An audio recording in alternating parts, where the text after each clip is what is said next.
안녕하세요.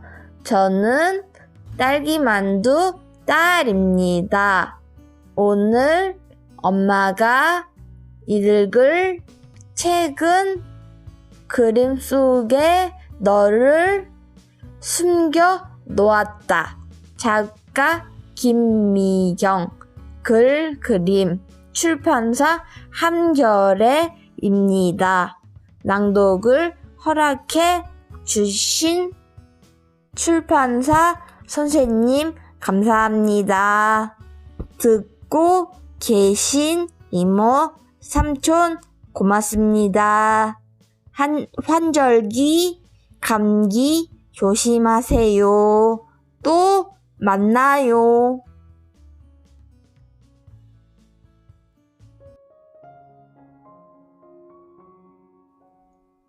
안녕하세요. 저는 딸과 함께 책 읽는 엄마 딸기만두입니다. 오늘 낭독할 그림 속에 너를 숨겨놓았다. 이 책의 작가인 김미경 씨는 27년 동안 기자 생활을 하시면서 55세에 전업을 화가로 하셨습니다. 하루 종일 그림을 그리며 살기 시작한 5년째인 이 작가는 SNS에 올렸던 그림과 이야기를 2017년 한겨레 김미경의 그림나무라는 제목으로 연재했던 것을 한 권으로 엮은 책입니다. 여기서 중요한 건 작가님은 미술 전공자가 아니라는 사실입니다.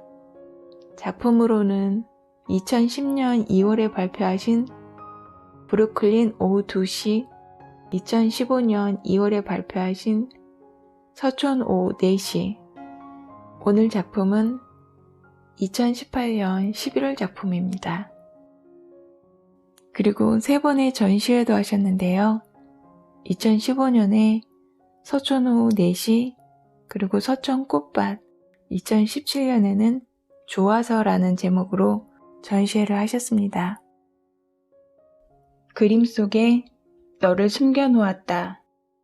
글 그림 김미경, 출판사 한겨레.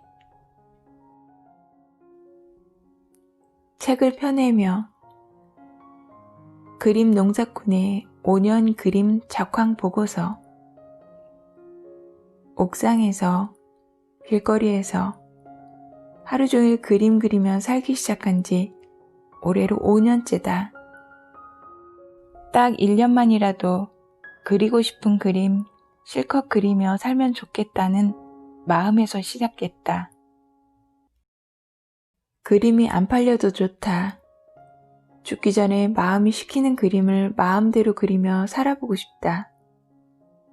그렇게 무모한 도전은 시작됐다. 말리는 사람도, 걱정하는 사람도 많았다. 살아보니 사라졌다. 그림 판 돈으로 넉넉하지는 않지만 그럭저럭 산다.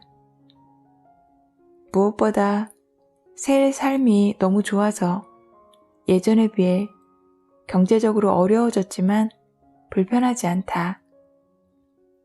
인왕산, 북악산, 나무, 진달래, 새, 기와집, 골목길, 통 말이 없고 천천히 변하는 공통점이 있는 새로 만난 친구들 덕분에 새로운 삶을 배우고 즐기는 중이다.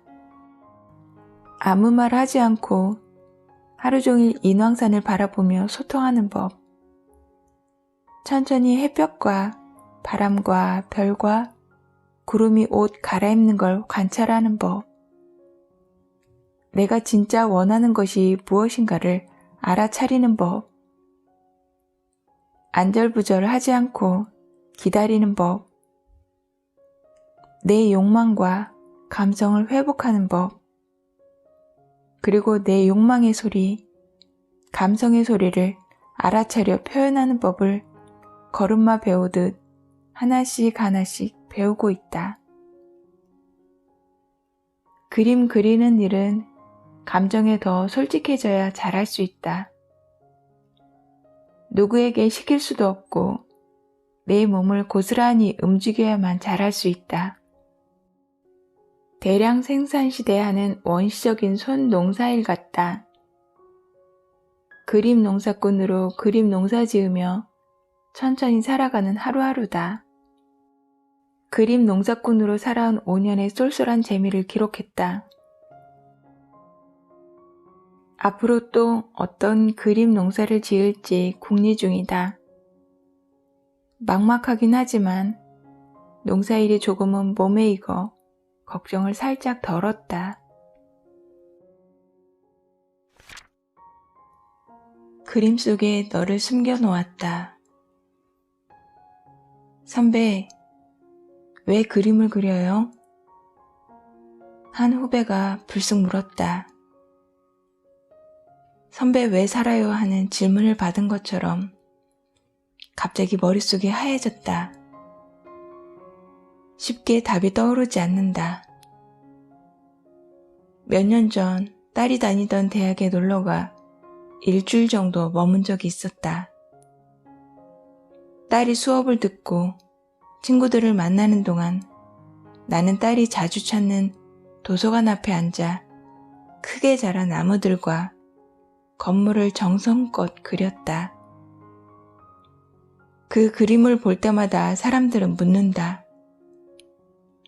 아이고, 어떻게 그 복잡한 나무와 도서관의 벽들을 하나하나 다 그렸어요?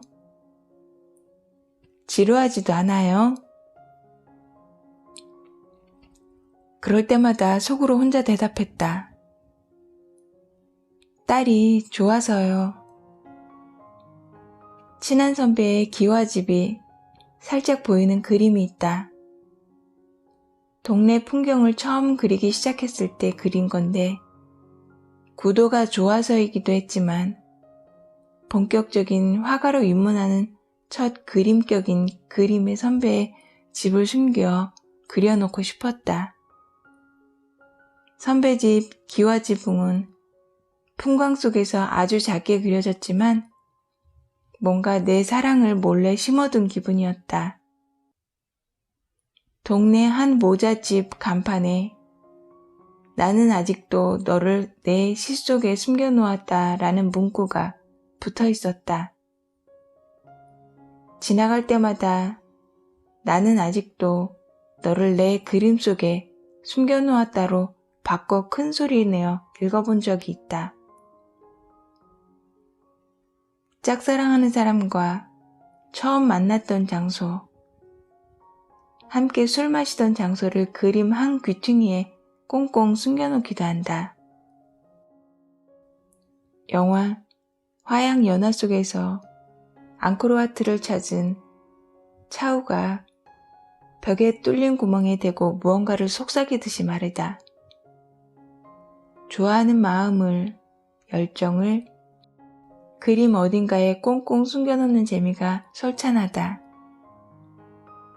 처음 그림을 그리기 시작할 때부터의 기억을 더듬다가 무릎을 탁 쳤다. 그렇구나. 좋아하는 사람이, 좋아하는 사람과의 추억이, 기억이 나를 그리게 하는구나.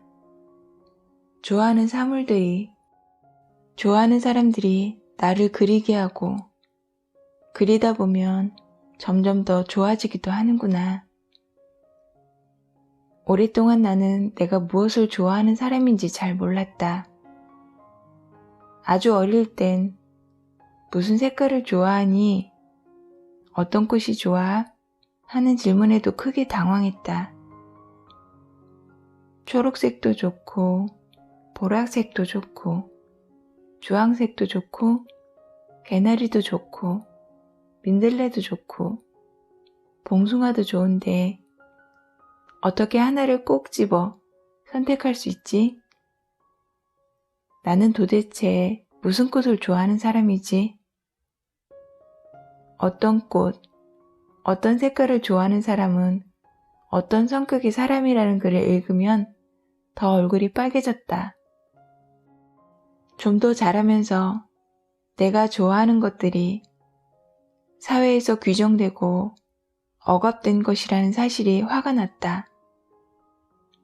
무엇보다 내가 좋아하는 듯 싶었던 것들이 시간이 지나면서 퇴색하고 변한다는 것도 무서웠다.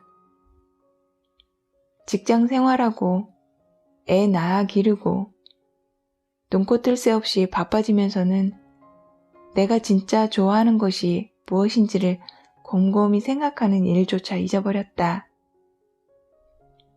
그림을 그리면서 나는 내가 뭘 좋아하는 사람인지 뒤늦게 하나씩 깨달아가기 시작했다. 내가 어떤 그림을 그리게 될지 전혀 상상하거나 예측하지 못한 채 닥치는 대로 그리고 싶은 것들을 그리기 시작했는데 내가 그려놓은 그림들을 들여다보다가 내가 좋아하는 것들이 무엇인지 보이기 시작했다. 그냥 눈에 보이는 것을 그려내는 것 같지만 사방팔방 펼쳐진 세상에서 어떤 부분을 떼어내 그릴지는 어마어마한 선택이다. 물론 한두 시간 후딱 하고 마는 스케치 때는 다르다. 이것저것 눈에 보이는 것을 마구 그릴 수 있다. 하지만 거의 100시간 이상을 작심하고 그려야 하는 그림의 경우 좋아하지 않는 것을 선택해 그리긴 거의 불가능하다. 무엇인가를 애써 그린다는 것은 그 대상을 눈물나게 좋아하고 사랑하는 것이라는 걸 그리면서 깨닫는다. 좋아하니까 그리고 그리면서 더 좋아진다. 내 외로움을 견뎌서 네 외로움을 여의는 일. 딸이 창작 글쓰기 수업 시간에 쓸 주제를 찾다가 엄마, 아빠가 둘 다 뒤늦게 화가가 되는 거 써볼까 하고 물어왔다.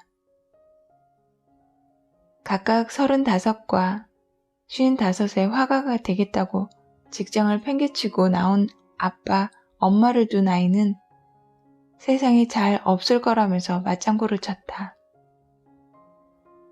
어떤 내용을 써야 할지 고민하는 딸에게 엄마, 아빠가 뒤늦게 화가가 돼서 내 인생도 언젠가 내가 원하는 방향으로 새롭게 시작할 수 있으리라고 기대된다? 철없는 부모 때문에 너무 빨리 철이 들어버린 것 같다? 예술이 무엇인지에 대해 심각하게 고민하게 됐다? 이런 걸 써보면 어떨까? 하면서 호들갑을 떨었다.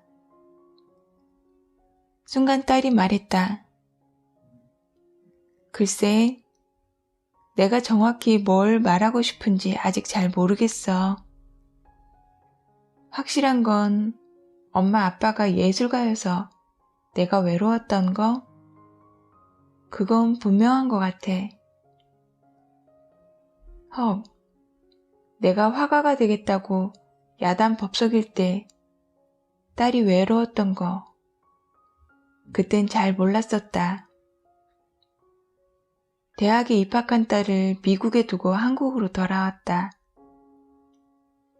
결혼 전 자취할 때도 줄곧 선배, 후배와 함께 했던 터라 오롯이 혼자 살아보기는 난생 처음이었다. 남편 없이, 딸 없이 혼자 사는 삶. 솔직히 말하자면 너무 좋았다. 그림 교실에 나갔는데 수강생은 결혼하지 않은 젊은 친구들이거나 이혼했거나 별거 중이거나 결혼했지만 아이가 없는 부부가 대부분이었다. 돌보아야 할 아이가 있는 경우는 거의 없었다. 딸을 낳은 후 내게 엄마 역할은 인간으로서의 역할에 올라붙은 또 하나의 무거운 의무였다. 바쁜 기자 생활로 제대로 딸을 돌볼 수 없었지만 늘 마음속으로는 엄마 역할을 제대로 해야 한다는 압박감에 주눌렸다. 미국과 한국이라는 다른 공간에서 딸과 떨어져 살게 되자 내가 엄마라는 사실을 까맣게 잊어버리기 시작했다. 엄마라는 사실을 망각하자 인간으로서의 욕망이 사정없이 치밀고 올라왔다. 직장 다닐 때는 주말 내내 직장을 그만두고는 하루 종일 밤낮 없이 오직 그림만 생각하고 그림만 그리며 그림만 꿈꾸며 몇 년을 살았다. 내게 딸이 있다는 사실을 까마득하게 잊을 즈음 딸은 전화선 너머로 왜 이렇게 무심하냐고 불평을 해왔다. 그때마다 내가 너를 얼마나 사랑하는데 그러냐. 너도 알다시피 내 은행 계좌, 집 비밀번호, 인터넷 사이트 아이디 모두 너랑 관련된 것으로만 만들어져 있잖아. 그게 너를 제일 사랑한다는 증거 아니고 뭐야? 엄마가 너를 이렇게 사랑하는데 왜 그래? 나보다 너를 더 사랑하는 사람 있으면 찾아와봐. 라고 얼버무리고는 다시 그림에만 몰입했다. 그림을 그리는 일은 엄마라는 직장인이라는 의무 더미에 묻혀 있었던 나를 되찾아오는 일이기도 했다. 그림 그리기는 철저히 혼자 하는 작업이다. 혼자 무엇을 그릴 것인지를 정하고, 혼자 그릴 장소를 찾아다니고, 혼자 하루 종일 그리다 보니 혼자 있는데 익숙해진다. 천천히 한 회 한 회 긋다 보면 시간이 쏜살처럼 지나간다. 다른 사람과 함께하는 만남이 슬슬 싫어진다. 그림을 그리지 않는 사람들과 함께하는 여행도 불편해졌다. 여행을 떠나면 마음 내키는 곳에 앉아 그리고 머물고 싶은 곳에 한참 더 머물며 풍경을 눈에 익히고 싶은데 일정에 맞춰 바쁘게 움직여야 하는 단체 여행이 몹시 답답해졌다. 글을 쓰다가 그림도 그리게 된 나와 달리 그림을 그리다가 글도 쓰게 된 화가 친구를 만났다. 그림에 비해 글이 훨씬 친절한 것 같아요. 글씨도 혼자 하긴 하지만 사람들이 알아듣도록 열심히 노력하잖아요. 그림을 보는 사람이 알아듣든지 말든지 자기가 하고 싶은 이야기를 하겠다는 식이 많은 것 같아요. 그림은 뭐랄까 이기적인 게 아닐까 하는 생각이 들어요. 외로워서 그리기 시작했는데 그림을 그리면서 나도 점점 더 외로워졌다. 덩달아 딸도 외로워지고 친구들도 외로워졌다. 갑자기 벽에 붙어있는 그림이란 존재도 외로움을 혼자 견디는 모습으로 다가온다. 그림은 외로움의 예술이다. 물론 그림도 궁극적으로는 커뮤니케이션을 위한 것이다. 그리는 이유는 자신의 느낌을 혼자만이 아니라 다른 사람들과 함께 나누고 싶어서다. 하지만 그림은 외로움이라는 그림만의 커뮤니케이션 방법을 따로 가진 듯하다. 음악이나 춤 공연은 여러 사람이 함께 웃으며 울며 감상하는 데 반해 그림은 감상도 오롯이 혼자 한다. 그림 감상은 내 속의 외로움과 네 속의 외로움이 조용히 만나 어루만져주고 손잡아주는 일 같기도 하다. 서로의 마음속 외로움을 알아차린 것 같은 찰랑찰랑한 느낌. 그림 그리는 일이 외로운 것은 외로운 사람들의 마음에 닿으라고 그런 거 아닐까. 외로워 보지 않고서는 외로움이 무엇인지 모르기에 말이다. 그림 그리면서 딸을 외롭게 했지만 언젠가 내 그림이 딸의 또 다른 외로움을 크게 어루만져 줄 것이라 자유해본다. 내 외로움을 견뎌서 네 외로움을 여의는 일. 그림이다. 인생이다.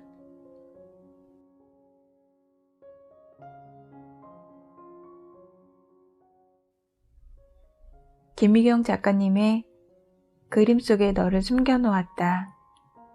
오늘은 여기까지입니다. 함께 들어주신 여러분 고맙습니다.